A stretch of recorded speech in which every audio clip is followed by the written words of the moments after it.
رابعہ بصری دنیا میں تشریف لائی، اپنے ماں کے شکم سے باہر آئی، پیدا ہوئی، اور جیسے ہی ان کی پیدائش ہوئی تو ان کے باپ رونے لگے، ان کے باپ زارو قطار رونے لگے۔ جیسے رابعہ بصری دنیا میں آئی، پیدا ہوئی، اور ان کے باپ کو پتا چلا کہ ہمارے گھر میں ایک اور بیٹی پیدا ہوئی ہے، تو آپ کے باپ رونے لگے، ان کو رونا آ گیا، اور اتنا روئے اتنا روئے، اتنا آنسو آپ نے بہایا کہ روتے روتے آپ کی آنکھ لگ گئی، اور جب سو گئے روتے روتے آنکھ لگ گئی، سبحان اللہ، تو آنکھیں تو سو گئی، دل تو سو گیا، لیکن مقدر کا ستارہ جگمگا۔ جب آپ سو گئے تو خواب میں مدینے والے سرکار تشریف لائے، سبحان اللہ، خواب میں مدینے والے سرکار تشریف لے آئے اور پوچھا، اے میرے نیک بندی کے باپ، اے میرے نیک بندی رابعہ بصری کے باپ، تم کیوں رو رہے ہو؟ تمہیں اتنا رونا کیوں آیا؟ تم روتے روتے کیوں سو گئے؟ تم اتنا پریشان کیوں ہو گئے؟ تو رابعہ بصری کے باپ فرماتے ہیں کہ یا رسول اللہ، اس بیٹی سے پہلے 3 بیٹیاں پیدا ہوئی، میں ان کے کھانے پینے کا انتظام انسان صحیح طریقے سے نہیں کر سکا، یا رسول اللہ اب یہ 4تھی بیٹی پیدا ہو گئی ہے، میں سوچ رہا ہوں کہ میں ان کے کھانے پینے کا انتظام کیسے کروں گا، پھر ان کے شادی کے انتظامات کرنے ہیں، میں کیسے ان کی شادی کروں گا؟ یا رسول اللہ یہی سوچتے سوچتے رونا آ گیا کہ ہماری غریبی خوشحالی میں کب تبدیل، ہماری غریبی کب خوشحالی میں تبدیل ہوگی یا رسول اللہ؟ ہم ان کی پرورش کیسے کریں گے یا رسول اللہ؟ اسی بات کو سوچ کے مجھے رونا آ گیا اور میں روتے روتے سو گیا۔ میں بتا دوں کہ رابعہ کے معنی ہوتے 4، عربی زبان میں رابعہ کے معنی ہوتے 4 کے، 3 بیٹی پہلے تھی اور یہ 4تھی بیٹی رابعہ پیدا ہوئی، اس لیے 4تھی بیٹی ہے، اس لیے ان کا نام پڑ گیا رابعہ، یعنی 4تھی بیٹی۔ اور یہ ان کو بصری کہا جاتا ہے، بصری اس لیے کہا جاتا ہے کہ یہ جیسے آپ شاہ پور میں پیدا ہو جائے تو آپ کو شاہ پوری کہا جائے گا، بہرائچ میں پیدا ہوئے تو بہرائچی، کانپور میں پیدا ہوئے تو کانپوری، الہ آباد میں پیدا ہوئے تو الہ آبادی، لکھنؤ میں پیدا ہوئے تو لکھنوی۔ اسی طریقے سے رابعہ بصری بصرہ میں پیدا ہوئی تو ان کو بصری کہا جاتا ہے، 4تھی بیٹی ہے اس لیے رابعہ بصری کہا جاتا ہے۔ تو جب روتے روتے ان کے والد سو گئے تو اور خواب میں اللہ کے رسول تشریف لائے، پوچھا وہ میرے نیک بندی رابعہ بصری کے بعد تم کیوں روئے اتنا؟ تو کہا یا رسول اللہ بس یہی معاملہ ہے کہ 3 بچوں کا پرورش صحیح طریقے سے نہیں کر پا رہا تھا، اب 4تھی بیٹی پیدا ہو گئی ہے، پھر ان کی شادیاں کرنا ہے، اس کا انتظام ہم کہاں سے کر پائیں گے؟ تو یا رسول اللہ اسی غم نے مجھے پریشان کیا اور روتے روتے سو گیا۔ تو سرکار فرماتے ہیں رونا بند کرو، جاؤ کاغذ لے کے آؤ، قلم لے کے آؤ، کاغذ لے کے آؤ، قلم لے کے آؤ۔ اب حضرت رابعہ بصری کے بعد فرماتے ہیں کہ سرکار کا حکم ہوا تو میں گیا، کاغذ لے کے آیا اور قلم لے کے آیا اور بیٹھ گیا، تو سرکار نے فرمایا ایک خط لکھو۔ اب خط کس کے نام لکھتا ہے؟ بصرہ کے سب سے بڑے آدمی کے نام خط لکھو، والی بصرہ کے نام خط لکھو۔ اب وہ خط لکھنا شروع کر دیتے ہیں تو مصطفیٰ جان رحمت فرماتے ہیں پہلے ہیڈنگ بناؤ۔ خط کے اوپر کیا ہیڈنگ بناتے ہیں؟ لکھو یہ خط والی بصرہ کے نام۔ اب لکھ دیا گیا یہ خط والی بصرہ کے نام، اور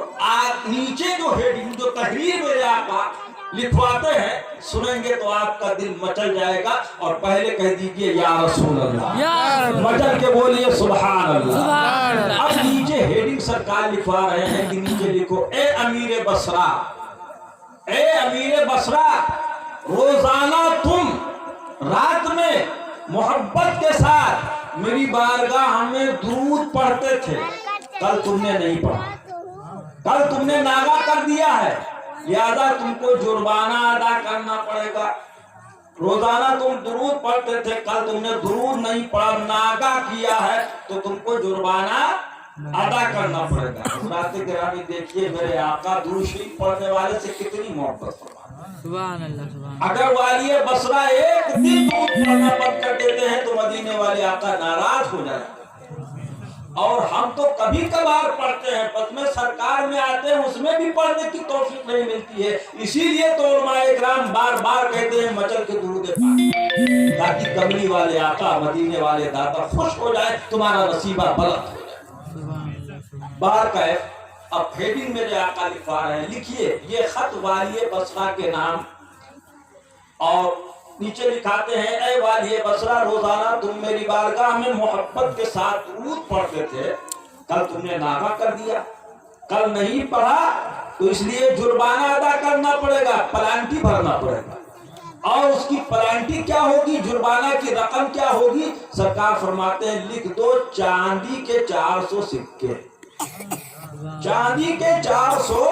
سکے، یہ تمہارے اوپر جرمانہ کیا جاتا ہے۔ حضرات گرامی خط مکمل ہو جاتا ہے، حضرت رابعہ بصری کے بعد اپنے تکیے کے نیچے جو ہے اس کو رکھتے ہیں اور سو جاتے ہیں، خواب میں ہے، اور سرکار تشریف لے جاتے ہیں، صبح ہوتی ہے، اور جب آپ نماز فجر ادا کر کے آتے ہیں تو وہ خواب کا خیال آتا ہے کہ رات میں میں نے اللہ کے رسول کو دیکھا،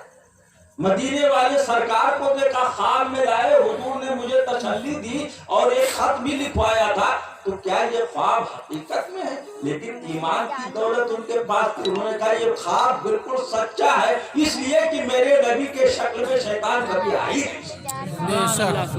اگر میں نے نبی کی زیارت کی ہے، میرے آقا نے خط لکھوایا ہے تو مصطفیٰ جان رحمت ہی ہے، اور جب انہوں نے تکیہ اٹھایا تو واقعی رات کا لکھا ہوا خط وہاں موجود۔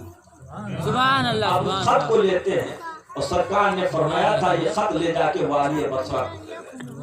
رابعہ بصری کے بعد اس خط کو لیتے ہیں اور بھاگتے ہوئے والی بصرہ کے محل کے پاس پہنچتے ہیں۔ جب وہاں آپ پہنچتے ہیں تو دیکھا کہ پہرے داروں کے گھیرے میں ان کا محل ہے، بہت سے وہاں پہرے دار کھڑے ہوئے ہیں، ان پہرے داروں میں سے ایک پہرے دار کو رابعہ بصری کے باپ بلاتے ہیں اور فرماتے ہیں کہ اے پہرے دار میرے پاس ایک خط ہے، میں اس کو تیرے مالک تک پہنچانا چاہتا ہوں، کیا یہ میرا خط تو اپنے مالک تک پہنچا سکتا ہے؟ اس نے کہا آپ کا حکم سر آنکھوں کے اوپر، میں آپ کا خط اپنے مالک کے محل تک پہنچا دیتا ہوں۔ پہرے دار نے خط کو لیا اور اندر لے جا کے والی بصرہ کے حوالے،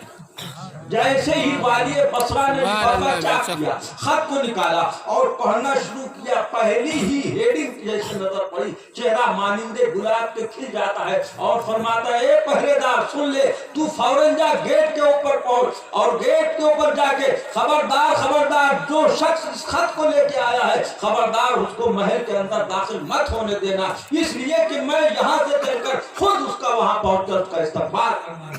حضرات گرامی امیر بصرہ اٹھتا ہے اور پہنچ جاتا ہے اور محل کے دروازے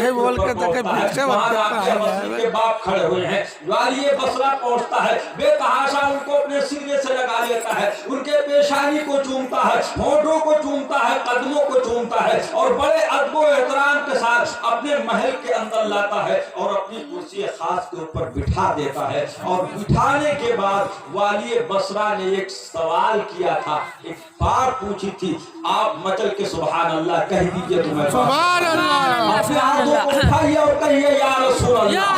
اب وہ سوال سنیے، کون سا سوال والی بصرہ پوچھتے ہیں رابعہ بصری کے باپ سے، اور پوچھتے ہیں والی بصرہ پوچھتے ہیں اے خط لانے والے یہ بتا دے کہ جب رات کی تاریکی آتی پورا شہر بصرہ کے لوگ سو جایا کرتے تھے، ہمارے غلام سو جاتے تھے، ہماری بیوی سو جایا کرتی تھی، ہماری کلیجیں آرام کرنے لگتی تھی، پہرے دار سب اپنی ڈیوٹی کے اوپر چلا جایا کرتے تھے، میں اپنے کمرے میں جاتا تھا، چراغ کی روشنی کو گل کر دیا کرتا تھا اور چٹائی بٹھا کر بیٹھ جاتا تھا، اپنے آقا جناب محمد رسول اللہ صلی اللہ علیہ وسلم کو درود شریف پڑھنا تھا، پڑھا کرتا تھا اور روزانہ پڑھا کرتا تھا، اور درود شریف پڑھنے کی خبر میرے بیوی کو نہیں تھی، میرے کنیزوں کو نہیں تھا، میرے غلاموں کو نہیں تھا، میرے اولادوں کو نہیں تھا، میرے پہریداروں کو نہیں تھا، تم کو کس نے بتا دیا کہ میں راز شریف میں درود شریف پڑھتا ہوں؟ تم کو کس نے بتا دیا کہ میں راز شریف میں درود شریف پڑھتا ہوں؟ تو رابعہ بصری کے باپ نے کہا کہ اے امیر بصرہ یہ بات تو مجھے بھی نہیں معلوم تھا،